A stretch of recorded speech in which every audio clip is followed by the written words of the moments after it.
Hi, in this video we solve question number 21 of IIT JAM 2021 mathematics paper. In this problem, f is a function from 0 1 to 0 infinity, which is a continuous function, and it also satisfies the following inequality. The square of the function is less than 1 plus 2 times this integral for all t. And there are 4 options, out of which one is the correct answer. And if you look at all the options, we need to determine which inequality does the function satisfy. Now, one way to approach this problem is through counterexample. You find an easy example of function that satisfies the given inequality, and on the basis of that you eliminate the wrong options. For instance, if you take the constant function 0, it clearly satisfies the given condition and it eliminates the options B and C. You can play around with more examples and try to eliminate all the wrong options and get the correct answer. In this video, however, we are going to completely solve this problem by using our real analysis skills, and it's going to be more fun. Now, let's start with the given condition. The square of the function is less than 1 plus 2 times integration from 0 to t f of s ds for all t. Now from here, directly by taking square root on both sides, we get f of t is strictly less than square root of 1 plus 2 times this integral. F of s ds. Very nice. Now we have got an inequality in terms of f. Now the next natural question is, can we do something about this square root expression? Can we simplify it?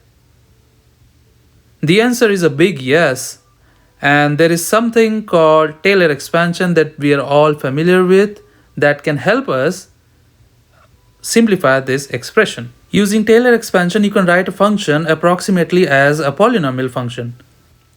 Let us recall that if g is a continuously differentiable function, then using Taylor expansion you can write g as follows.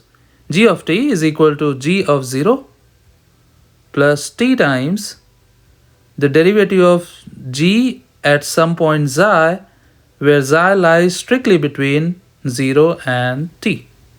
Now with this tool in hand, we can now simplify this right hand side expression that has square root in it. So let us denote this function by gt. So using the Taylor expansion, we can write g of t as equal to g of 0 plus t times g prime psi. Now next task is to find the derivative of g at psi. Now to find this derivative, recall the following formulae. We know that the derivative of square root of x is equal to half of x power minus half. And the second formula that we recall is the following. The derivative of integration from 0 to x of f of s ds, this exists, and in fact this is equal to f of x. Now this is known as the first fundamental theorem of calculus. Very nice. Let us now compute this derivative. G prime psi, using chain rule, we can write using the first formula as half of 1 plus 2 times the integration from 0 to psi f of s ds, this whole power minus half, times the derivative of the inside quantity, which using the second formula turns out to be 2 times f of xi. Now here 2 cancels, and you have f of xi divided by square root of 1 plus 2 times the integration 0 to xi f of s ds. Now this is nothing but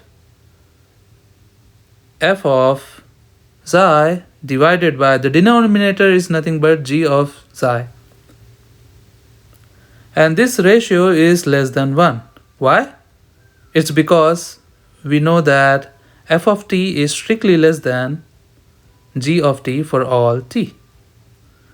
Very nice. Now that we have this, we are now ready to write the expression for g of t.